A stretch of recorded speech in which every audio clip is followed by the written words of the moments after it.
Hello sacred souls and curious wanderers, welcome back to another video. If you're new here, hi.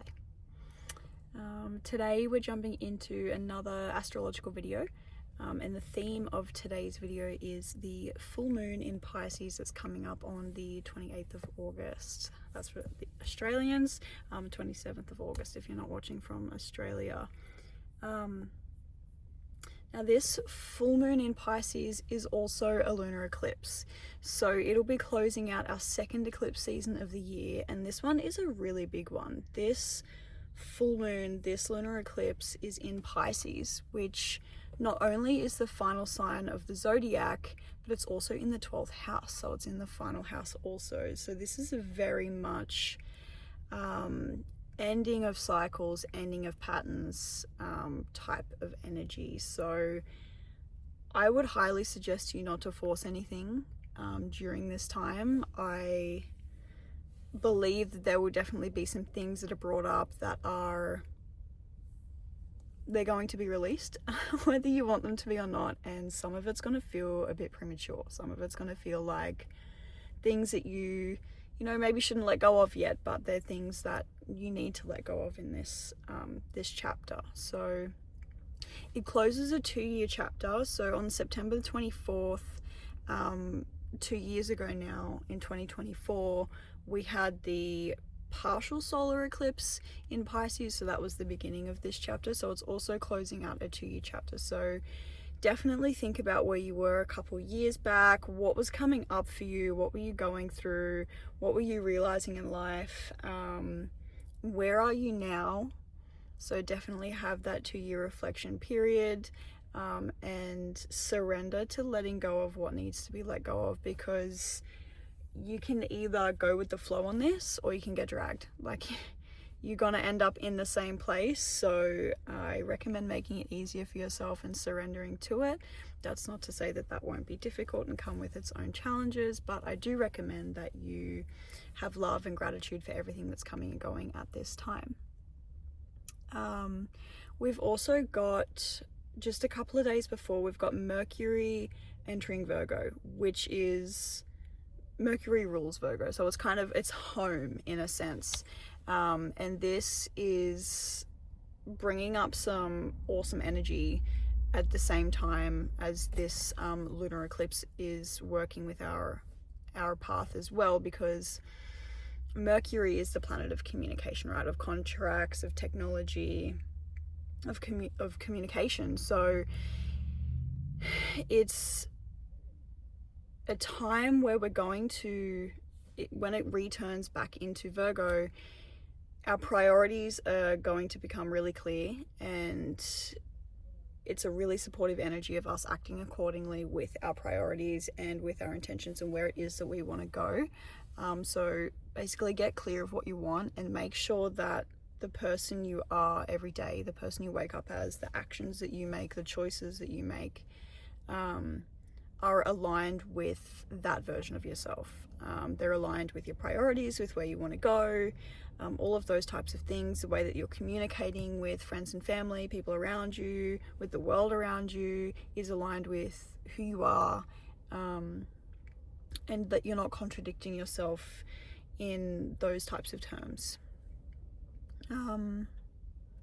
Yeah, you've also got, so I wrote down here, analytical communication up-leveling, and what I meant by that is the type of energy that this is bringing is your analytical mind that you have, and the processes that happen within that are becoming really coherent. They're flowing a lot easier. You're not feeling as overwhelmed, as confused. It's like this all-knowing energy. It's like, you know what you think, you know what you feel, and your communication is in line with that. It's like your mind and your throat chakra, it's like that's all, it's in harmony, your heart in harmony, like mind, body, soul is sort of creating this communion, I guess, for lack of a better word, and it's making communicating all of those things, your priorities, your boundaries, your wants, your needs, your goals. It's making communicating all of that easier, and also having the confidence to do that with the right people, obviously influenced by Jupiter in Leo as well. And then getting intentional with routines. So we know that Virgo love their routines, they love their little lists, they love that type of thing. So Mercury being back in that sign, it's definitely using that clarity that's coming through, that mental clarity, that analytical clarity, that taking action in that sense, also incorporating that into our everyday life and our routine, and making sure that we have a routine built, we have a structure that's built, that's not rigid and confining and caging, but we have something built and something there that is really grounding and that's really supportive of us moving forward and who we're becoming and where we want to go and all of the things that we want to do. You know, like, that routine is extremely important. And as Mercury moves back into the sign of Virgo, all of those topics that we just mentioned then, that I just mentioned then, are going to be brought to the surface, and they're going to be easy to work through. So I recommend that you put some focus there, get really clear on that stuff during this time as well, because this is something that is, I don't want to say fixed, but it's something that's going to be happening around this time of the lunar eclipse as well, which may bring up some things that are ready to be let go of that are not so easy to let go of. So by reminding yourself of what's aligned with you and what is not, it may make letting those things go just that little bit easier for you. Now, a lunar eclipse, it enhances your full moon, right? It always happens with a full moon, and it enhances the themes of that. So releasing the old, completing cycles, celebrating wins, and taking action towards our goals, all of that is amplified during this time, because this alignment happens every full moon, but not this exact alignment. So you have the sun, the earth, and the moon, and every full moon, they'll be sort of like maybe like this, but not in a perfect line like they are during a lunar eclipse. So this perfect alignment, as well as the other planetary alignments that are happening,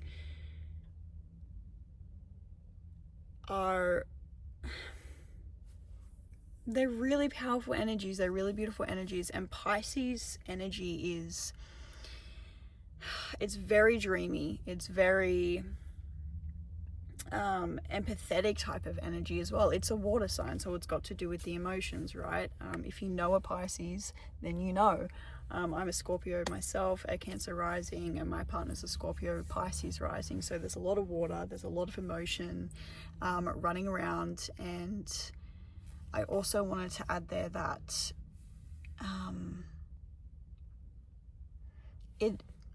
Pisces energy plays with the boundaries of fantasy and reality. So I think a lot of what is not a lot, but the theme of things falling away during this lunar eclipse may have a lot to do with where you're living too much in the dream state and where you're living too much in reality, and balancing those things out. So maybe you want to be a school teacher, and you've finished high school, you're in uni, you're doing all the things, you're doing all the extracurriculars, you're taking all those extra classes for all the extra credit, and your goal is set on where you want to go, but you're like way too much in the reality of it, that you're not allowing yourself to dream. What do you want your teaching career to look like? Where do you want to be teaching? What do you want to be teaching? Outside of the system that you have to study within to get that teaching qualification, what is it that you want to be teaching? Is it classes at a school, or is it something entirely different? Is it survival skills? Is it, where is the dreaming? And vice versa. If you're like, you want to be coaching, you want to be doing what I'm doing, I want to do one-on-one coaching, and I want to work with people and make life a little bit easier to navigate, maybe perhaps this lunar eclipse will bring up where I'm dreaming too much, and where I'm like, oh, everything's just going to fall into place, it's going to be fine. And it's going to bring in this need to let go of some of that dream to create space and ability to see the reality behind it and to make it happen. So we're definitely going to be dealing with some of that type of energy. Now the 12th house, which is where Pisces is about subconscious dreams again. So I have a feeling that during this lunar eclipse season, your dreams are going to be really vivid and they're going to be important.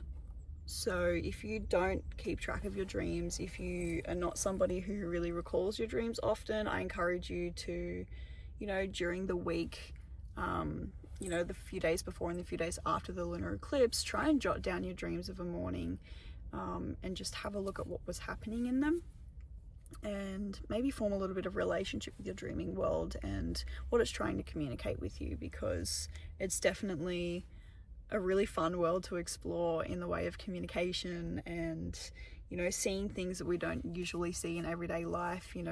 Dreams feel weird. There's no boundaries, there's no rules. Places feel like places but don't look like places. So there's definitely a lot of messages and symbols and signs and things that come through our dreams. So I feel the need to emphasize that during this video. And pay attention to your subconscious mind. Where does it want to veer? When things get hard, when things get tough, when you're being asked to let go of something that you don't quite feel like you want to let go of yet, where does your subconscious go? Where does it find itself comfortable? And where is that maybe limiting you and who you are as a person and who you're becoming and what you want to be doing? This will also be the last lunar eclipse in Pisces until 2034. So this will be the last lunar eclipse, the closing of an eclipse season that we have in Pisces, the last house of the zodiac, for a really long time. So this is a really, really big opportunity for us to complete a big cycle. Like we said before, it's a 2-year cycle as well, but we won't be seeing this happen again for a really, really long time. Really, really long time. You know what I mean? 2034. So don't pass up the opportunity to release what needs to be released and embrace who it is you're becoming. This has got death and rebirth energy written all over it. The rebirth is not completely clear yet, but the death is, so allow things to be shared, maybe do a ritual if that's a type of thing that you do. Take yourself out to dinner, whatever it is that you do to be with yourself and to release and to hold yourself and make yourself feel safe. I encourage you to do that this lunar eclipse. Your psychic state is going to be heightened. This is a water sign. This is a lunar eclipse. We're talking about the moon, intuitive energy. So your ability to understand what it is you want and think and feel is going to become heightened. So yeah, I think that's just about it. Yeah, so I think that the last thing I'd like to leave you guys with are a couple of questions to sit with, to ponder with, to meditate on, to journal on, whatever floats your boat. And that is, where was I in September of 2024? What was coming up for me? Maybe look back through your camera roll and things like that to jog your memory of where you were. Look back in your journal, your diary, if that's something that you do. And really reflect on what's happening now, what was happening then, what cycles might be coming to the surface to be worked through. Also, what do I feel needs to be released perhaps soon that I could surrender to releasing now? What is it that's coming up that feels like, oh, this is going to be done soon, this is going to be something that, falls away or comes to an end, that you're almost prolonging? And ask yourself if that's something you can let go of now.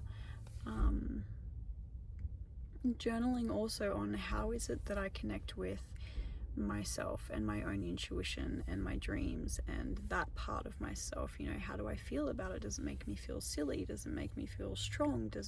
What does it bring up for you? And how can you work on strengthening that relationship? Your psychic abilities will be heightened at this time, so it's a great time to really get clear and to work with that type of energy and strengthen that type of energy, and perhaps change your relationship with it if need be. So yeah, that is all that I pulled up and have written down here on our lunar eclipse in Pisces, our full moon in Pisces. I hope that this helps. I hope you enjoyed this video. If it did, let me know in the comments what you found interesting, what you liked, what you're looking forward to, what's coming up for you. And yeah, I look forward to seeing you in the next video.